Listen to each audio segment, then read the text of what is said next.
everyone to another edition of Play It Through, and on this edition it's Shinobi for the Game Gear, brought to us by Sega.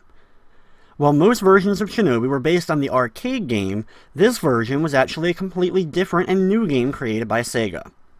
In this version, we're introduced to not just the original Shinobi known as Joe Musashi, but also 4 other ninjas, all of which have different colors, with Joe being the red ninja, and who's displayed on the front cover.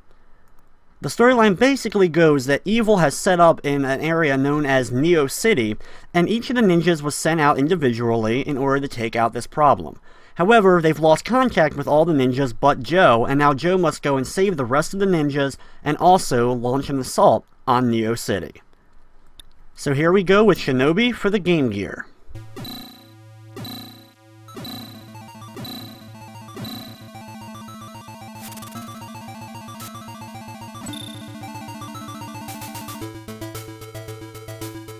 In Shinobi on Game Gear, you're actually given 4 levels to choose from. You must complete all 4 of these levels before the final area is unlocked. We'll be starting with the highway. And as you can see, each of the borders around the levels is a different color. This signifies the ninja or shinobi that is located in this stage. The first stage we're going to be completing is the highway, where the pink ninja is located. You can tell right away that the game is very similar to other Shinobi games, and even more similar to the Ninja Gaiden series. You'll have boxes around each level where you can hit in order to get different abilities such as 1-up, health upgrades, as well as the weird Japanese symbol, which actually ends up granting you one of your special moves. Each of the ninjas has a different special move that you can use, and you'll have to use all of these in the final level. Every time you're able to save one of the ninjas, you can then actually use them by going to the select screen and change to a different colored ninja. They all play differently, and they all have different weapons and special moves. For this run of the game, I won't be using any of the other ninjas for the first 4 levels. However, when you make it to Neo City, you have to use the other ninjas or there's no way to pass it.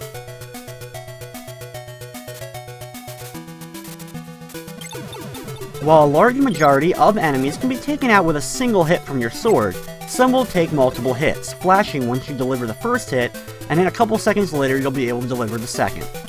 The thing about this is, when they're paused and flashing, this gives you a great opportunity to just keep slashing, and you should be able to get the second hit immediately after their invulnerability goes away. All the enemies that get hit and have multiple hits are actually stunned for the second and can't use their weapon against you during this time, so you can just stand right next to them and continue to attack them until they're gone. Each of the levels is broken up into multiple segments. As you can see in this level, the highway has a building segment for the second part. When you reach the top of the building, go through the arrow, and now you're on top of a bullet train while taking out a helicopter. Just stand on the bottom of the screen and wait for it to appear, slashing it as it comes forward. You may have to jump attack it once or twice, but overall this is an extremely easy battle.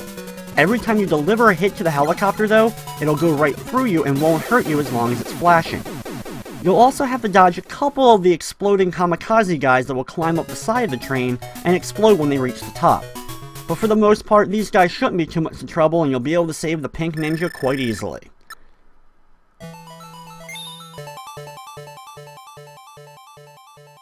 The second level we're going to travel to is the valley. Now this is where the blue ninja is captive, and we have to actually ride some logs at the beginning on a waterfall area. Right before you reach the first waterfall, be sure to jump off onto the rocks, because you'll have to wait a few seconds for one of your logs to re-emerge from the water so you can continue riding it. If you stay on the log as it goes over, you'll fall into the water yourself and lose a life. Climb up the rocks here, taking out the ninjas along your way, including those weird Amazon women, and you'll have to take multiple hits to hit them. However, the scuba diving ninjas, for the most part, you can bypass as long as you don't have to stay on the same platform as them. Down here, wait for the log and then jump on it, and be sure to immediately jump to the next log before reaching the whirlpool, and then immediately climb up the rocks so you can make it to the arrow and into the next section.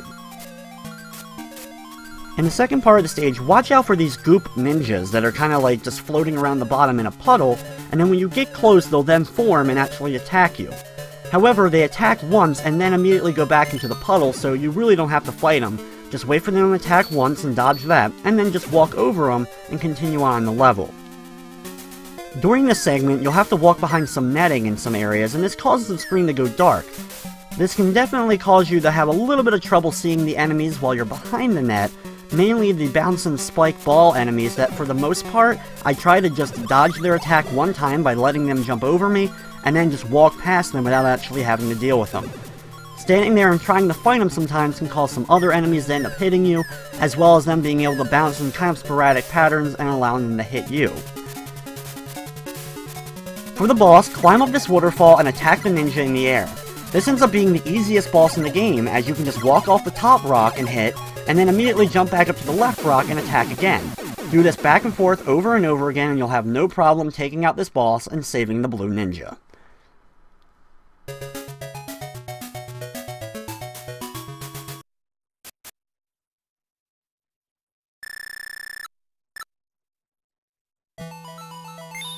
The third level we're going to travel to is the place where the green ninja is currently held captive, and that's the woodlands.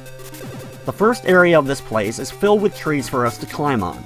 There's multiple different types of enemies that will try to attack you during this, including enemies climbing up and down the trees, throwing a little bit of projectile at you, as well as these purple ninjas that will stand still for a couple of seconds and then dive in your direction. Thankfully, they only take out one hit. The hardest enemies in this section are probably the gray saw ninjas. They can definitely be a huge pain because their saw can go rather far. Your best bet is to wait for the saw to retract and then jump at them and immediately attack. If you're lucky, you'll have them drop the saw for a second, and this will allow you to hit another hit immediately, taking them out and allowing you to continue. At the end, climb up the tree, but be very careful because some of the branches will break immediately after you land on them, causing you to fall down the previous platforms. In the next section, enter the house as soon as you find yourself at the first door. Inside this temple or house is some giant statue with laser abilities.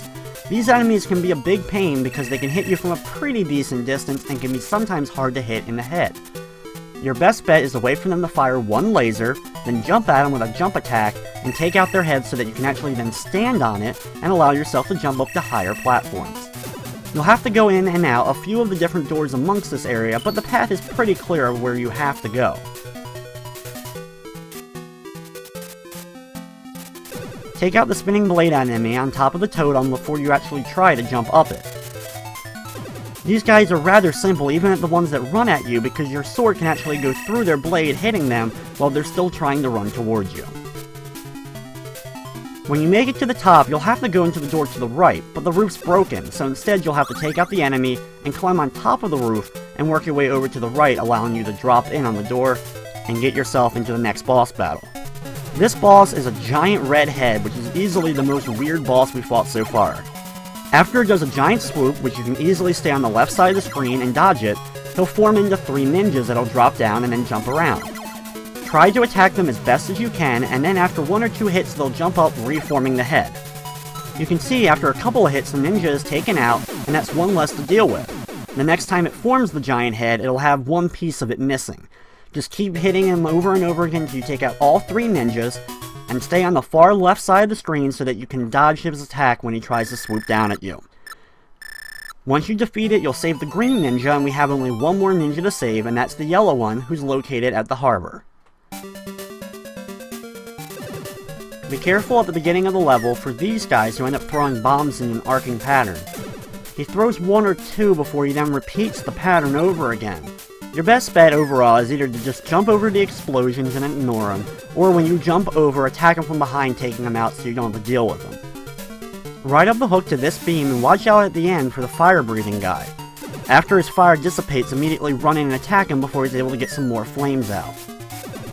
Watch out for another exploding guy before you end up getting on this hook so you can jump over to the large box. The enemies that jump out at you are really annoying in this stage because when they actually jump out, you can't hurt them until they land and actually try to attack you. So it can be quite annoying at some times when you're trying to actually hit them and you end up just missing them by your sword going right through them.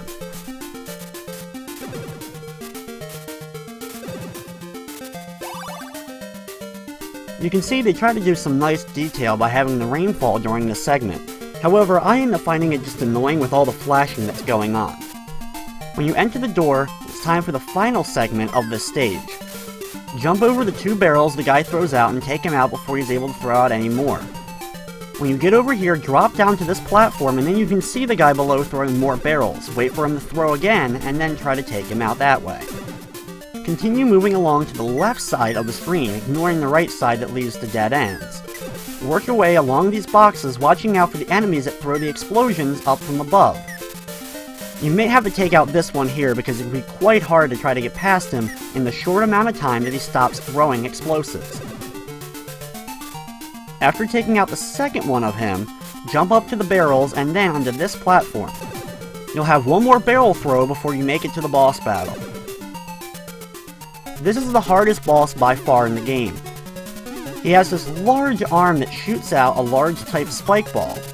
What you actually have to do in order to hurt him is jump on the large spike ball when it's out, and that'll allow you to get on top of him and actually attack the ninja on the far right of it to actually defeat him. This can be quite painful experience overall, but there is a little bit of a trick to it. When on the ground area of the tank, you can actually jump up and attack the guy above by actually glitching through the tank itself. It can be a little bit tricky to get this down, but the best way to describe it is as soon as the tank is trying to come on screen, immediately then do your jumps.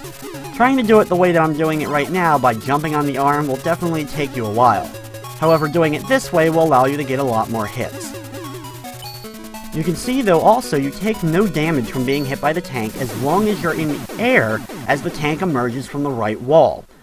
So as long as you're not standing on the ground, you won't take any damage from the tank itself, and this will allow you to attack the yellow ninja, who will then wake up from the spell, join you, and it's now time to go to Neo City, the final stage of the game. Now you may be thinking that the game's rather short if we're already in the final stage, however this level alone is as long as all the 4 previous levels combined. Inside the first room, transform for the first time into the Green Ninja. The Green Ninja has a double jump, and you can use this to easily jump up the moving platform so you can get up to the top left corner. Most rooms have 2 exits to them.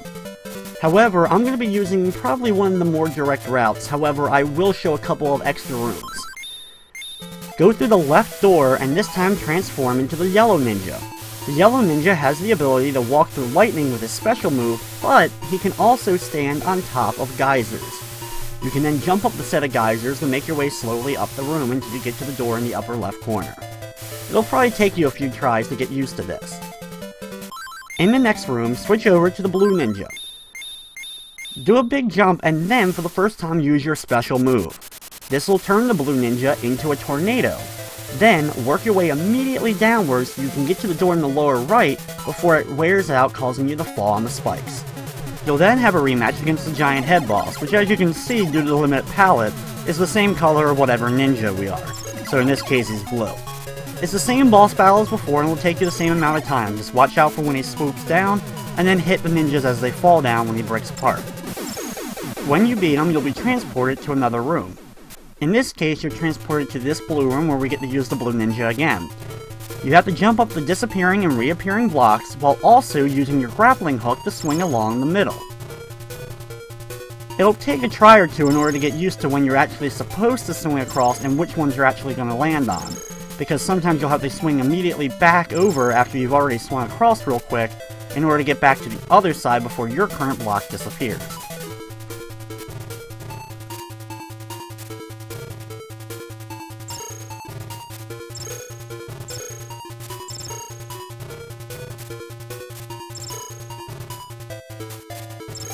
This is definitely the hardest platform we've had to do so far, and it's one of the harder segments in the game. When you make it up to the top, enter the door, and then switch to the Yellow Ninja in the next room. You can use the Yellow Ninja's special move in order to actually walk through the different amounts of lightning that are going in between the 2 holders on the ceiling and ground, or on the 2 walls. Make your way through and work yourself up to the top left corner and enter the door here. We now have a rematch against the tank boss. Switch to the Red Ninja because I seemingly find this the easiest against this boss, but you may have a better time with one of the other ninja's weapons. Either way, we're pretty much going to be using the same strategy as before, doing a little quick jump right before he emerges from the right wall, allowing us to bypass right into him and allow us to attack the ninja above without actually having to jump on his giant arm. It'll take a little bit, but it's pretty much the same battle, and as long as you time your jumps correctly, you shouldn't take too much of any damage.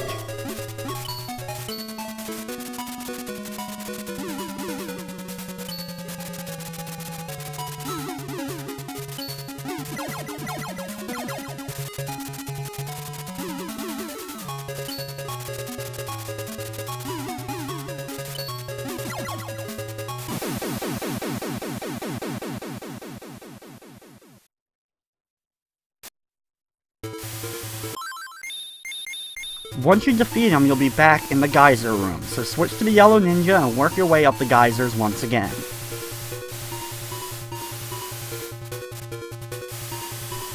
The next room is the one where we had to use the tornado, so jump across the blocks to wherever you're comfortable and switch to the blue ninja and use his tornado ability in order to fly down to the lower right door. Thankfully, if you jump all the way over to the right, you'll get yourself one of the abilities in case you don't have any before entering the room.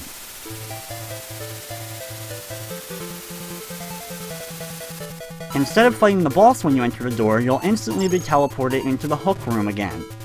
You'll once again have to travel along the disappearing and reappearing blocks and swing across in order to make it over the gap. It's the same pattern as before, so as long as you got it the first time, you shouldn't have too much trouble getting it the second time.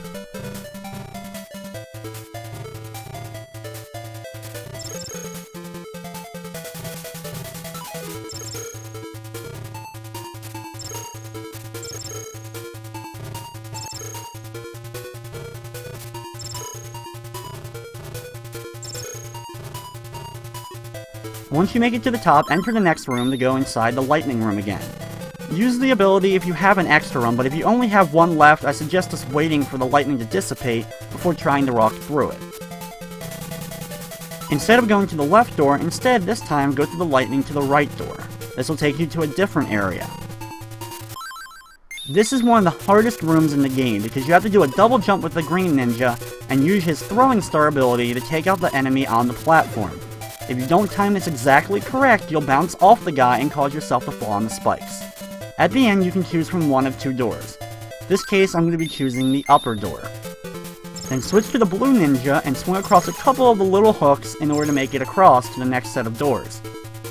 You can choose either one here, but I'm going to choose the upper one for now. You'll have to switch to the pink ninja for the first time. With the pink ninja, he has the ability to climb and hold on to walls.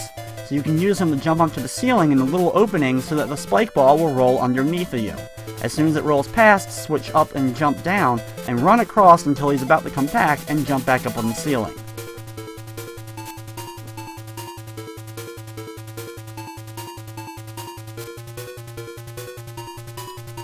The next room has some buzzsaws moving back and forth. It's probably preferable you use the green ninja since he has more jumping ability with the double jump, but for most of it you can just use whatever ninja you feel like. The only one where you'll probably definitely have to use the green ninja is the last two because it's really hard to jump in between the blades, but really easy to do a double jump over. In the next room you have more geysers to jump on, so we'll have to switch back to the yellow ninja in order to make our way across the large gaps. You'll have to time your jumps correctly so that you're actually going up on the geyser that you're on, so you can make a long enough jump to make it to the next one.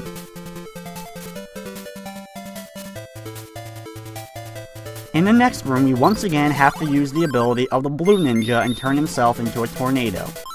You can then fly across the top of the room in order to make your way slowly up, but be sure to either have another one of the weapons right away, or land on one of the solid platforms. You won't be able to make it up the entire room with just one tornado, so you'll have to use at least two to make it up.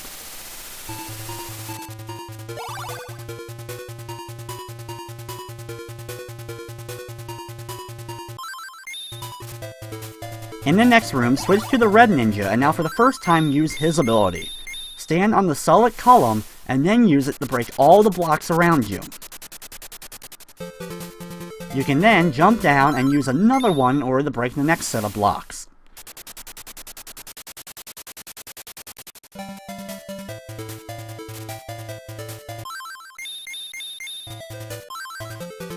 You can try to make it up with the green ninja, but as you can see, his jump isn't quite high enough.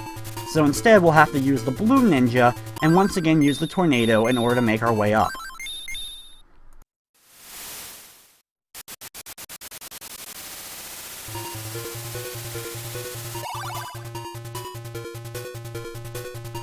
In the next room, immediately switch back to the red ninja. If you don't have any abilities, immediately open the box and then use the ability to break the block so that you can fall down.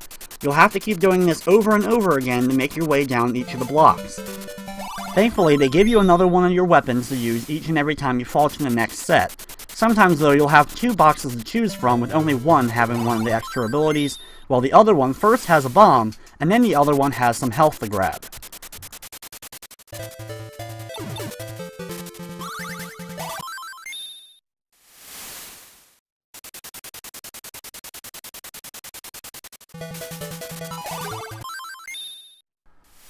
Eventually, you'll make it to the bottom and have two doors to choose from. For right now, we're going to be choosing the left door. This will take us to this area against the waterfall boss, and he's just as easy as before. Fall off the top rock and you'll be able to immediately attack the ninja, and then jump up to the top block and immediately attack to hit him again. Do this back and forth until you defeat him, and you'll be back in the giant hook room. Swing across the gap, and this time, instead of going to the top door, go to the bottom door. Inside the next room, switch to the pink ninja, and immediately jump to the ceiling so the giant cannon doesn't end up hitting you. You'll have to either duck or jump to the ceiling in order to make it past all the cannons that are spread out throughout this room. As long as you take your time and wait for the right moment, you shouldn't have any trouble being able to get through this area.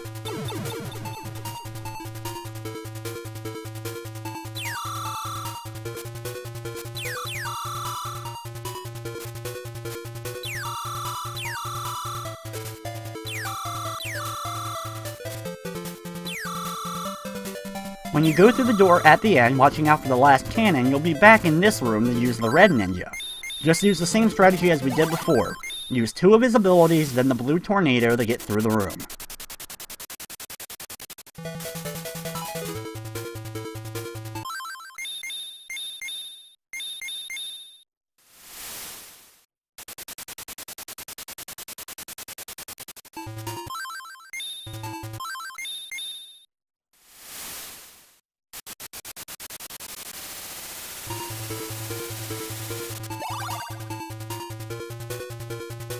The next room is the same as before, where we'll actually have to quickly move our way down the blocks, breaking them each and every time, in order to make it to the bottom before the spikes end up crushing us.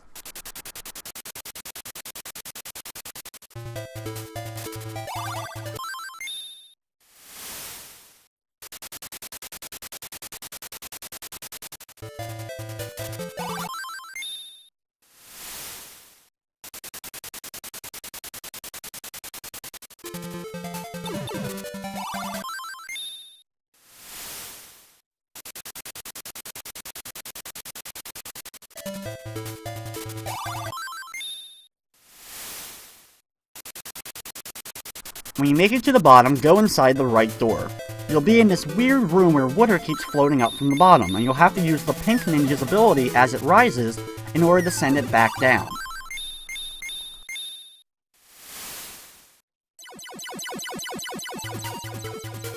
Watch out for a few of the enemies that are along this path as well as you're trying to make your way through, and be sure to grab the items as you can so that you have enough ability to make it all the way through the room.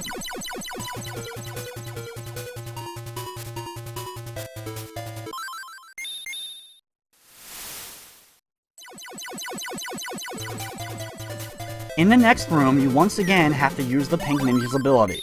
So grab one if you don't have it and immediately use it to brighten up the room so you can actually see. Then walk through, taking out the robots and grabbing yourself another one of the abilities before going inside the door. Here we'll have to use the green ninja's ability to do double jumping in order to make it across the blocks, because as soon as you land on them, they immediately fall. So time your jumps accordingly so you can make it to the door all the way on the far right. In the last room of the area, switch to the pink ninja once again and use his ability to freeze the robots. Don't get too close because they end up exploding when you get close to them, causing them to make a big hole on the platform you're on, causing you to not be able to make the jump across even with the double jump, and you may have to resort to the tornado, and if you're running low on special abilities, you may not be able to actually make the jump then.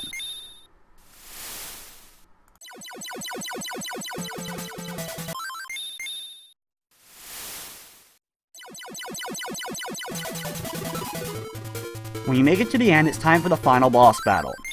I'm going to switch to the red ninja to finish the game off. The first ninja you fight has all the abilities of the other ninjas, except he's extremely slow moving and jumps a lot. The hardest thing is probably dodging the different amounts of bombs that he throws out, in which case you just have to stand in between two of them so you can avoid getting hit. After delivering enough hits, the wall falls down and you have to fight a giant mech.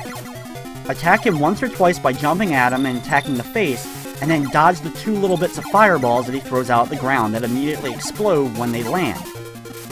His other big move is a large boomerang that shoots out of the top of him, which you'll just have to jump over when it comes back towards him. After hitting him just a few times, you defeat him and you can enjoy the ending, Shinobi, for Game Gear.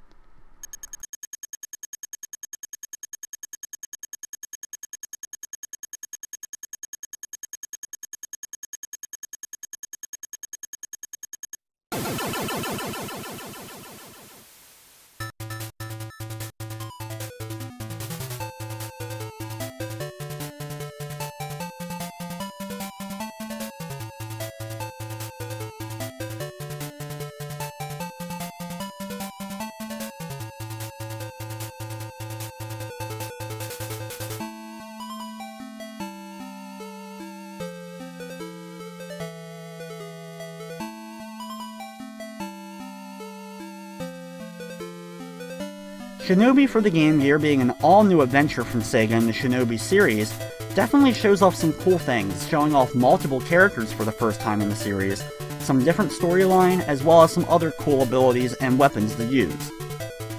While the arcade game of Shinobi was ported over to lots of different systems, we wouldn't actually see it on the Sega Game Gear or the Sega Genesis. Instead, we ended up getting 2 games on Game Gear, and then a follow-up known as Shinobi 3 for the Sega Genesis. The second game available for Game Gear is a continuation of this game's story, having multiple different ninjas and once again having to save them in each of the levels as you travel along it.